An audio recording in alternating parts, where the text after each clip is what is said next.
त्रिशूल एजुकेशन में पुनः आपका स्वागत है।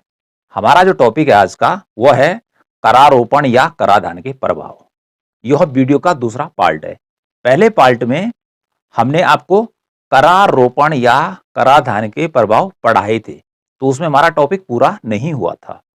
तो थोड़ा पीछे चलते हैं उसी पार्ट पे कि डाल्टन ने क्या कहा है। कि डाल्टन ने कहा कि जो करारोपण के प्रभाव होते हैं या कराधान के जो प्रभाव होते हैं उनको हम तीन भागों में बांट सकते हैं।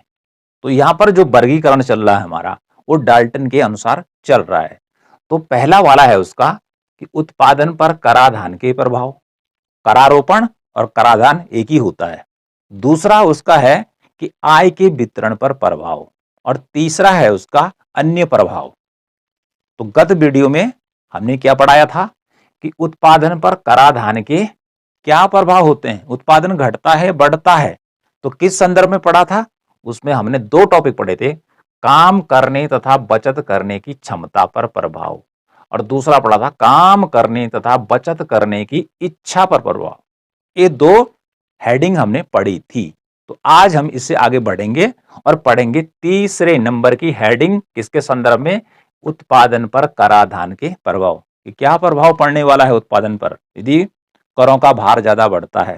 कर भार ज्यादा बढ़ता है, माना कर है कितना 2% है माना किसी वस्तु पर, ठीक है, और कर वही बढ़कर क्या हो जाता है 5% हो जाता है। तो कि प्रोडक्शन घटता है या बढ़ता है। सामान्य सी बात है कि जब टैक्स की दर 2% है और वहां से जंप करके वो 5% बढ़ जाएगी, यानी कि 3% बढ़ जाएगी, तो क्या होगा, वस्तुएं महंगी हो जाएंगी। वस्तुएं क्या होंगी, महंगी होंगी। अब महंगी वस्तुएं जब होती हैं तो बाजार में हर कोई व्यक्ति उनको खरीद नहीं सकता है। मांग का नियम क्या कहता है कि जब वस्तुओं का मूल्य बढ़ता है तो उनकी मांग घटती है। तो जब मांग घटेगी तो जहां से उत्पादन होके आ रहा है, कपड़े का है, जूते का है, ठीक है, या किसी अन्य वस्तु का, गेहूं चावल का है, लाइटों का है, तो जब इनका मूल्य बढ़ेगा ज्यादा तो लोग कम खरीदेंगे। तो उत्पादक क्या करेगा, उसका उत्पादन कम करेगा और उसका जो पहले लाभ हो रहा था, उसको जो पहले ज्यादा फायदा हो रहा था वो कम होगा, ठीक है। तो क्या करेगा, फिर वो देखेगा कि टैक्स की दर अलग अलग हैं सभी जगहों पर, ये एक ही जैसी है या कहीं पर छूट तो नहीं मिल रही है। तो यदि उसको छूट मिल रही है तो वहां चला जाएगा, ठीक है, एक जगह से अपनी फैक्ट्री हटा के दूसरी जगह लगा देगा कि जहां पर टैक्स की दरें कम हैं। तो इसी को हम इसमें समझेंगे। वैसे मैंने आपको बता दिया है कि जब क्या करती है सरकार, उत्पादन पर टैक्स लगाती है। उत्पादन पर, उत्पादन किस किस चीज का होता है, टी शर्ट का उत्पादन है, ठीक है जी, आपका बोरा बिस्तर का उत्पादन है, लाइट का उत्पादन है, लोहा इस्पात का उत्पादन है, अबरक का उत्पादन है, गाड़ियों का उत्पादन है, चावल का है, गेहूं का है, ज्वार बाजरे का है, दालों का है, मतलब सभी वस्तुएं हैं। इसके अलावा भी बहुत सारी वस्तुएं हैं। इन पर यदि सरकार क्या करती है, टैक्स लगाती है प्रोडक्शन पर। तो जैसे हमने पहले बताया कि इसका इफेक्ट क्या पड़ेगा कि मूल्य वृद्धि के रूप में सामने आएगा, मूल्य बढ़ेगा। मूल्य बढ़ने से क्या होगा भाई, मांग घटेगी। फिर जब मांग घटेगी तो उत्पादकों को, जो फैक्ट्री के मालिक है, उनको जो पहले फायदा हो रहा था, माना कि 2% पे जो फायदा हो रहा था, अब 5% होने से अब उनको घाटा होगा, ठीक है जी, उनको घाटा होगा। तो क्या करेंगे, अब वह कहाँ निवेश करेंगे, कहाँ पैसा लगाएंगे, जहां क्या होगा, टैक्स कम हो, यानी कि जिस क्षेत्र में टैक्स कम हो, जिस वस्तु के उत्पादन में कर की दर कम हो, वहां वह निवेश करेंगे, वहां फैक्ट्री लगाएंगे या ऐसे स्थानों की ओर चले जाते हैं जहां टैक्स की दर कम हो, या फिर क्या करेंगे, एक जगह से दूसरी जगह को चले जाएंगे। जैसे गुजरात का मामला लेते हैं, तो अन्य राज्यों की तुलना में गुजरात ज्यादा विकसित क्यों हुआ, कि गुजरात ने अन्य उद्योगों को या उद्योगपतियों को अपनी ओर क्यों खींचा भारतवर्ष के अंदर, क्योंकि वहां पर सरकार ने टैक्स की दरों को कम कर दिया था, उनको छूट दे दी थी अन्य राज्यों की तुलना में। तो अधिकांश जो उद्योगपति थे फायदा कमाने के लिए सब कहां चले गए, गुजरात की तरफ चले गए। ओके, इसलिए गुजरात में ज्यादा उद्योग धंधे क्या हो गए, लग गए। तो यहां पर देखिए, अब देखते हैं कि टैक्स क्या होता है। यदि जो नशीली वस्तुएं हैं भाई, नशीले पदार्थ हैं, जैसे बीड़ी है, सिगरेट है, शराब है, इन पे जो सरकार टैक्स लगाती है, इन पे लगता है हैवी ड्यूटी, मतलब ज़्यादा टैक्स लगता है, इसलिए ये ज़्यादा महँगी होती हैं। ठीक है जी। तो इस प्रकार की वस्तुओं पर यदि ज़्यादा टैक्स लगता है, तो समाज की दृष्टि से क्या है? सही है। यदि इनको सस्ते में बेचा जाए, कि जो पूरी की पूरी बोतल है, वो 20-50 रुपए मिलने लग जाए, तो प्रत्येक आदमी क्या करने लग जाएगा? इसको पीना शुरू कर देगा। ऐसे बीड़ी सिगरेट के मामले में वो बहुत ही सस्ती कर दे, बच्चा-बच्चा पीने लग जाएगा, तो इसका लोगों पे क्या असर पड़ेगा? क्योंकि ऐसी चीज़ें जो होती हैं, हानिकारक प्रभाव डालती हैं स्वास्थ्य पर। इसलिए सरकार इन पे लगाती है ज़्यादा टैक्स, कि कम से कम लोग इसको पिएँ। तो इसलिए इनका उत्पादन क्या होता है? ज़्यादा नहीं होता है। हर गली मोहल्ले में दुकान नहीं होती है, जैसे राशन की दुकान होती है। ठीक है जी? बीड़ी सिगरेट तो मिल जाएगा, लेकिन आपको शराब नहीं मिलेगी हर जगह, क्योंकि इसका प्रोडक्शन नहीं बढ़ाना चाहती सरकार, बल्कि इसके द्वारा ज़्यादा पैसा कमाना चाहती है। ओके जी। तो इसका प्रोडक्शन को हतोत्साहित करने के लिए जो नशीली चीज़ें होती हैं, उन पर ज़्यादा टैक्स लगाया जाता है। ओके। विलासिता की वस्तुएं हैं, जो विलासिता की वस्तुएं हैं, उनका इस्तेमाल गरीब आदमी नहीं करता है, इनका इस्तेमाल करता है अमीर आदमी। ठीक है जी। महंगी महंगी कारें हो गई, हीरा हो गया, मोती हो गया, ऐसी या बहुत सारे उनके शौक होते हैं जो बहुत महंगे होते हैं, उन पे भी यदि टैक्स लगाया जाता है ज़्यादा, तो क्या होगा? इससे समाज का कल्याण बढ़ेगा, समाज का कल्याण बढ़ेगा। लेकिन होगा क्या कि जो इन क्षेत्रों में उत्पादन कर रहे हैं, बीड़ी का कर रहे हैं, सिगरेट का कर रहे हैं, शराब का कर रहे हैं, विलासिता की वस्तुएं का उत्पादन कर रहे हैं, तो वो क्या करेंगे? वहां से वो दूसरी जगह भी शिफ्ट हो सकते हैं। अर्थात यदि ज़्यादा वहां पर प्रोडक्शन करने वाली कंपनियां हैं, तो कुछ कंपनियां वहां से हटकर दूसरी तरफ भी जा सकती हैं उत्पादन को करने के लिए। ओके जी। तो जैसे नशीले पदार्थ हैं, इन पर भारी टैक्स लगाया जाता है। ओके जी। क्यों लगाया जाता है? क्योंकि समाज के लिए हानिकारक है, इनकी मात्रा को कम करना है, इनके प्रोडक्शन को कम करना है, तो इन पर हैवी टैक्स लगने से इन वस्तुओं के उत्पादक दूसरी वस्तुओं के उत्पादन की ओर अग्रसर होते, नई फैक्ट्री लगा लेते हैं, उसको छोड़ देते हैं। ओके जी। अगला है ऐसे क्षेत्र जहां नए उद्योग लगाने पर करों में छूट हो। जैसे मैंने कहा गुजरात का, तो जो उत्पादक हैं ये भी देखते हैं कि किस क्षेत्र में टैक्स कम लग रहे हैं। भाई कौन सी सरकार, कौन सा राज्य ऐसा है कि जहां फैक्ट्री लगाने पर रियायतें दी जा रही है, टैक्स में छूट दी जा रही है, जमीन जो है वो कुछ सालों के लिए फ्री में दी जा रही है। आपको फ्री मतलब आपका जो पट्टा है, लीज पर आप फ्री में दी जा रही है, या कम पैसे पे दी जा रही है कई सालों के लिए। ओके जी। जो उद्योगपति होते हैं, जिनको उत्पादक कहते हैं, वो वहां चले जाते हैं, क्योंकि वहां पर क्या होता है? फायदा होता है। इसी के साथ आयात शुल्क में गवर्नमेंट ने छूट दे दी। अब जैसे गाड़ियां हैं, तो गाड़ियां बन रही है, तो उनका जो सामान है विदेशों से क्या करना है? आयात करना है। तो ऐसे मामले में सरकार छूट दे देती है। ठीक है। तो जहां ये छूट मिलती है जिस राज्य में, तो उद्योग वहां चले जाते हैं। क्या करते हैं? वहां चले जाते हैं, तो वहां उत्पादन बढ़ेगा, और जिस राज्य को छोड़ा वहां उत्पादन क्या हो जाएगा? बंद हो जाएगा, और सरकार की आय भी क्या हो जाएगी? कम हो जाएगी। अगला क्या होता है? आवश्यक वस्तुओं पर भारी कर। अब देखो भाई, ये विलासिता की वो नशीली जो वस्तुएं हैं, इनका उपभोग समाज ज्यादा करेगा, तो समाज का विकास नहीं होगा। लेकिन जो अनिवार्य वस्तुएं, अनिवार्य वस्तुएं अर्थात जैसे हम प्रत्येक दिन खाना खाते हैं, पीते हैं, कपड़ा पहनते हैं, सामान्य हमारी जो आवश्यकताएं हैं, तो इन पर यदि ज़्यादा टैक्स लगेगा, तो समाज पर प्रतिकूल प्रभाव पड़ेगा, आदमियों का विकास नहीं होगा, यानी कि देश में रहने वाले लोगों का विकास नहीं होगा। अर्थात वो कपड़ा नहीं खरीद पाएगा, अच्छा खा नहीं पाएगा, पी नहीं पाएगा, तो इससे आगे चलकर क्या असर होगा कि उसकी जो कार्य क्षमता है वो क्या होगी? घटेगी। काम करने की उसकी जो क्षमता है कमजोर हो जाएगा, तो काम सही ढंग से नहीं कर पाएगा। ओके। तो इसलिए जो आवश्यक वस्तुएं हैं उन पर भारी टैक्स लगाने से क्या होता है? प्रतिकूल असर पड़ता है उत्पादन पर। ठीक है। उत्पादन घटने लगता है, वस्तुएं महंगी हो जाती हैं, आम व्यक्ति क्या हो जाता है? उन वस्तुओं को खरीद नहीं पाता है। इसलिए जो अनिवार्य वस्तुएं हैं, डेली नीड्स की वस्तुएं हैं, जो प्रत्येक दिन व्यक्ति खरीदता है, उन पर भारी टैक्स नहीं लगना चाहिए। तो ये है उत्पादन की बनावट और ढांचे पर प्रभाव। ठीक है जी।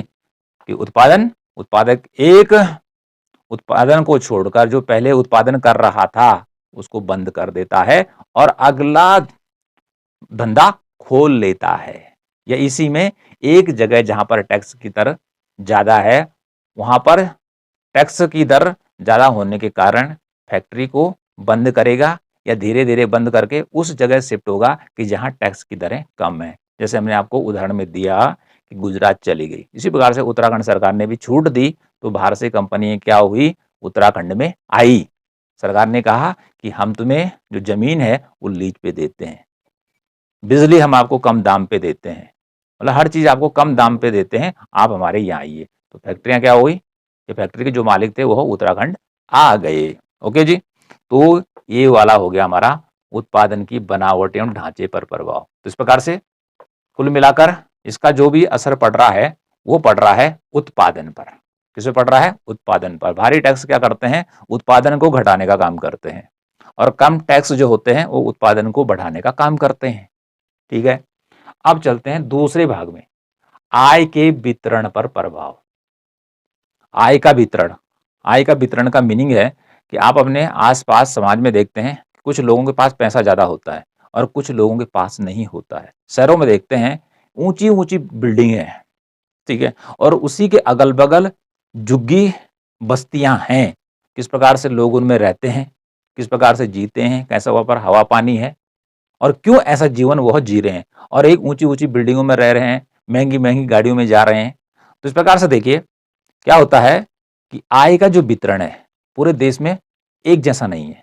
गरीब ज्यादा है अर्थात उनके पास पैसा कम है, और जो अमीर हैं, जो पूंजीपति हैं, उद्योगपति हैं, व्यापारी हैं, नेता हैं, ठीक है, उनके पास पैसा ज्यादा है। नौकरशाह हैं, उनके पास पैसा ज्यादा है।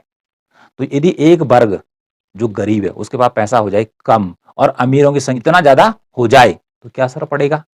इसे कहते हैं आय की विषमता, अर्थात एक के पास पैसा बहुत ज्यादा और गरीबों के पास बहुत कम। तो इसे कहते हैं आय की विषमता। ठीक है, आय समान नहीं है सबके पास, तो गरीब गरीब होता चला जाएगा और अमीर अमीर होता चला जाएगा। यदि इस प्रकार की खाई क्या होती, ज्यादा बढ़ती है, तो उत्पादन पर, रोजगार पर, हर सेक्टर पर बुरा प्रभाव पड़ेगा देश में, और ऐसा देश विकास नहीं कर सकता है। क्योंकि विकास देश कब करेगा कि जब सभी लोगों का विकास होगा। तो यहाँ पे देखें आय के वितरण के संदर्भ में क्या है, सरकार जो टैक्स लगाती है तो सरकार का मकसद होता है टैक्स लगाने का कि समाज में आय का जो वितरण है वह विषम न हो, कि लोग अमीर अमीर होते जाएं और कुछ लोग गरीब गरीब होते जाएं। तो टैक्स इस प्रकार से लगाए जाते हैं कि जिससे गरीबों को भी फायदा हो। ठीक है जी, उनके पास भी पैसा आए। अब कैसे आएगा इसको समझते हैं। आय के वितरण पर प्रभाव की जब बात हम कर रहे हैं कि टैक्स लगा के गवर्नमेंट आय के विषम वितरण को खत्म करना चाहती है, उसके वितरण को समान करना चाहती है, अमीर और गरीब की खाई को कम करना चाहती है, तो कौन सा हथियार है उसके पास? वो है टैक्स, कर जिसे कह रहे हैं। तो कर क्या होता है? एक बोझ होता है। तो आय के वितरण पर प्रभाव को डाल्टन ने क्या कहा, ये डिपेंड करता है करों की प्रकृति, ये कर किस ढंग का है। तो करों की प्रकृति में देखते हैं कुछ कर होते हैं प्रगतिशील। ठीक है जी, प्रगतिशील कर किसे कहते हैं? उस कर को हम प्रगतिशील कहते हैं कि जो आय के बढ़ने के साथ साथ क्या होता है, उसकी टैक्स की दर बढ़ती है। माना किसी इनकम 10 रुपये है तो उस पर टैक्स की दर कितनी है? 2%। 100 हुई तो 3%, 400 हुई, 500 हुई, 600 हुई, तो टैक्स की दर बढ़ती चली जाएगी। अर्थात जितना ज्यादा पैसा होगा उतना ज्यादा उस पर टैक्स लगेगा, और जितना कम पैसा होगा उस पर टैक्स कम लगेगा। तो यदि इस प्रकार का टैक्स लगता है प्रगतिशील कर, ठीक है, तो प्रगतिशील कर से सबसे ज्यादा जो पैसा आता है गवर्नमेंट के पास वो अमीरों से आता है। ठीक है जी, और गरीबों पे ये टैक्स नहीं लगता है, क्योंकि सरकार ने एक लिमिट बना रखी है कि इससे नीचे हम टैक्स नहीं लेंगे। तो इससे फायदा किसको होगा? प्रगतिशील करों से सबसे ज्यादा जो फायदा होता है वह गरीब आदमी को होता है। ठीक है जी, उसमें कोई टैक्स नहीं लगता है, केवल यह बढ़ती हुई इनकम के साथ लगता है। तो इससे क्या होगा, यदि प्रगतिशील कर यदि देश में चल रहा है, किसी भी कंट्री में चल रहा है, तो इससे क्या होगा कि आय का जो विषम वितरण चल रहा है, अर्थात अमीर अमीर ज्यादा नहीं हो पाएगा, इससे गरीब को फायदा मिलता है, क्योंकि गरीब पे टैक्स लगता ही नहीं है और अमीर पर ही लगता है। ओके जी, तो भारत में भी यही कर प्रणाली चलती है, प्रगतिशील कर, और यह है डायरेक्ट टैक्स। ठीक है, ये कैसा टैक्स है? प्रत्यक्ष कर की श्रेणी में आता है, जैसे इनकम टैक्स। अगला देखिए, इस कर के ये उल्टे हैं, आनुपातिक कर। आनुपातिक कर क्या होता है, चाहे वो गरीब आदमी है, चाहे वो अमीर आदमी है, इस पर कर की जो दर होती है वो एक जैसी रहती है। अब देखो कैसी होती है भाई, माना कि अमीर आदमी है, उसके पास 1 अरब रुपए हैं, उसके लिए भी 10% की दर। एक आदमी है बहुत ही गरीब, उसके पास 500 रुपया है, ठीक है, तब भी कर की दर क्या होगी, 10%, ठीक है। और चाहे खरबपति है तब भी कर की दर 10%। तो जब कर की दर क्या होती है, सभी प्रकार की आय पर, यानी कि गरीब अमीर इसमें कुछ नहीं देखा जाता है, सबको एक ही लाठी से हाँका जाता है, तो यह आनुपातिक कर होता है। तो यदि ये कर देश में चलता है किसी कंट्री में, तो ये आय के विषम वितरण को और बढ़ाएगा, अर्थात अमीर को और अमीर करेगा और गरीब को और गरीब करेगा। ओके, अगला है अवरोही, ठीक है, यह प्रतिगामी कर। अवरोही और प्रतिगामी कर एक ही है, और ये उल्टा है प्रगतिशील कर का। प्रतिगामी कर क्या होता है कि जैसे हमने पहले बताया, प्रगतिशील में क्या होता है कि जैसे जैसे आय बढ़ती है तो टैक्स की दर भी बढ़ती है। प्रतिगामी कर में उल्टा होता है कि जैसे जैसे क्या होती है, आय बढ़ती है तो टैक्स की दर घटती है भाई, टैक्स की दर घटती है, ठीक है जी। कि माना टैक्स की दर कैसे घटती है कि किसी की इनकम 50 लाख रुपया है, ठीक है जी, टैक्स की दर क्या है 10%, उसकी इनकम क्या हो गई 1 खरब हो गई, तो कर की दर और घटेगी और बढ़ेगी तो टैक्स की दर और घटेगी। तो ये उल्टा कर है। इसका मीनिंग ये है कि यह कम आय पर ज्यादा लगता है, लेकिन जैसे जैसे इनकम बढ़ती है इसमें कर की दर घटती है, तो ये उल्टा चलता है इसके, ठीक है जी। तो प्रतिगामी कर, आनुपातिक कर और प्रतिगामी कर का ही अवरोही कर है, आय की विषमता को ज्यादा पैदा करने वाले होते हैं। तो इसलिए अच्छा कर कौन माना जाता है, प्रगतिशील कर। ओके जी। अब देखते हैं दूसरा है करों के प्रकार। अब करों के प्रकार में है प्रत्यक्ष कर, परोक्ष कर, इसी को कहते हैं अप्रत्यक्ष कर। ये डायरेक्ट टैक्स हो गया, ये इनडायरेक्ट टैक्स हो गया। ओके, तो प्रत्यक्ष कर के तो हम यहां बात कर चुके हैं। तो देखिए, अनिवार्य उपभोग की वस्तुओं पर कर। अनिवार्य वस्तुएं कौन सी होती हैं, जिन्हें हम प्रत्येक दिन खाते हैं पीते हैं, ठीक है जी, वो अनिवार्य वस्तुएं होती है, मतलब डेली नीड्स की वस्तुएं हैं आपकी। तो इन वस्तुओं पर यदि ज्यादा टैक्स लगेगा, ज्यादा टैक्स लगेगा तो सबसे ज्यादा जो नुकसान होने वाला है वो गरीब को होने वाला है। उसका जीवन स्तर और भी नीचे चला जाएगा। अब उसे अपना जो भोजन है, रहने का जो उसका पास साधन है वो कम हो जाएंगे, क्योंकि टैक्स लगने से वस्तु का दाम बढ़ जाएगा। तो अनिवार्य वस्तुओं पर यदि उपभोग वस्तुओं पर कर की दर बढ़ाई जाती है तो उपभोग घटेगा, ठीक है जी, उत्पादन घटेगा, ठीक है, वस्तु महंगे होने पर, और उत्पादन पर बुरा प्रभाव पड़ने वाला है, ठीक है। तो अनिवार्य वस्तुओं पर यदि टैक्स लगता है तो सबसे ज्यादा जो नुकसान होता है वह गरीब आदमी को होता है, तो गरीबी बढ़ेगी भाई, अमीर आदमी पर असर नहीं पड़ता है क्योंकि उसके पास बहुत पैसा होता है। तो अनिवार्य उपभोग की वस्तुओं पर ज्यादा टैक्स लगने से आय की जो विषमता है वो बढ़ती है, यदि कम लगाते हैं तो विषमता कम होती है। ओके, दूसरा है विलासिता की वस्तुओं पर कर। अब विलासिता, भोग विलासिता की वस्तुएं हैं भाई, ठीक है, ऐसी वस्तुओं पर यदि टैक्स लगाती है गवर्नमेंट, ठीक है जी, टैक्स लगाती है तो इससे फायदा ही होता है, क्योंकि अमीरों के हाथों से पैसा गवर्नमेंट के हाथों में आ जाता है, ठीक। और तब उस पैसे को सरकार क्या करती है, गरीबों के कल्याण पर लगाती है। तो विलासिता की वस्तुएं, क्योंकि गरीबों के पास कहां से विलासिता की वस्तुएं होंगी, उनके पास तो खटिया है भैया, ठीक है, बाहरी खटिया डाल रखी है, आम के पेड़ के नीचे मच्छर ऊपर से आ रहे हैं वो भी काट ही रहे हैं, अगल बगल सांप बिच्छू जो भी आ रहे हैं काट ही रहे हैं, ठीक है जी।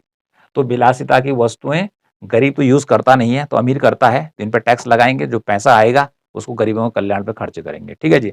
तो विलासिता की वस्तुओं पर यदि टैक्स लगाया जाएगा तो इससे फायदा होगा, किसको, सरकार को, पैसा ज्यादा आएगा। अब बात करते हैं कि जैसे आय कर है भाई, इनकम टैक्स जिसे हम कहते हैं, संपत्ति कर है, उत्तराधिकारी कर है, उपहार कर है, ये सीधे सीधे जैसे कर हैं, ये हैं डायरेक्ट टैक्स की श्रेणी में आते हैं। अर्थात जिसके पास पैसा ज्यादा तो उस पर ज्यादा कर लगेगा, जिसके पास ज्यादा संपत्ति उस पर ज्यादा कर लगेगा। उत्तराधिकारी कर या विरासत कर, जिसको विरासत में मिल जाती है जमीन, लैंड, फैक्ट्री, ठीक है, उस पर जो टैक्स लगता है, ठीक है जी। और उपहार पे, जो लोगों को बड़े बड़े उपहार मिलते हैं, हमको कहाँ से मिलेंगे, ठीक है जी, बर्थडे पार्टी हो गई, एक छोटा सा फोटो लेके आ गया कोई, ठीक है जी, कितने रुपए का, 20 रुपए वाला फोटो ला गया, एक छोटा सा गुड्डा ला गया।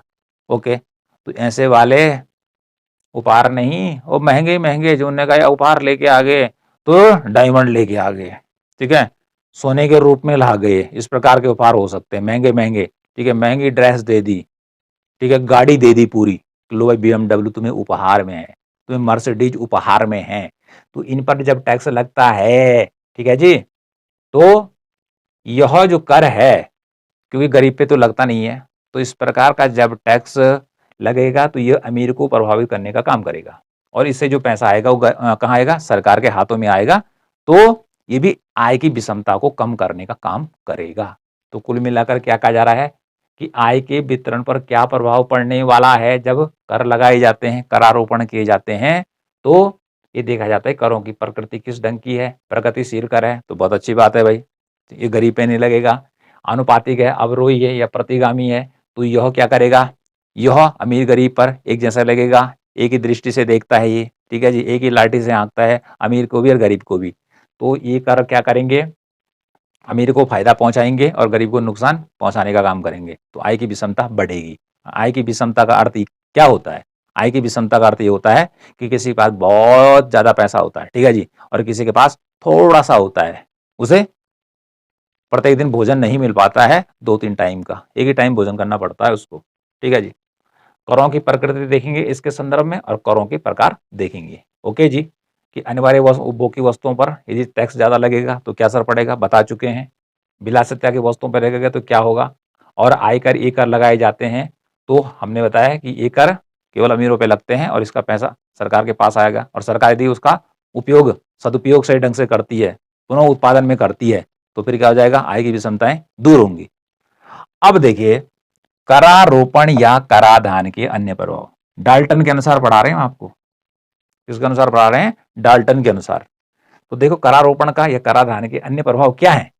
दो प्रभाव तो हम आपको बता चुके हैं कि उत्पादन पर क्या प्रभाव पड़ेगा, दूसरा आय के वितरण पर क्या प्रभाव पड़ेगा, टैक्स के बढ़ने और घटने को लेकर चल रहे हैं हम, ठीक है, टैक्स को घटने और बढ़ने को लेकर चल रहे हैं।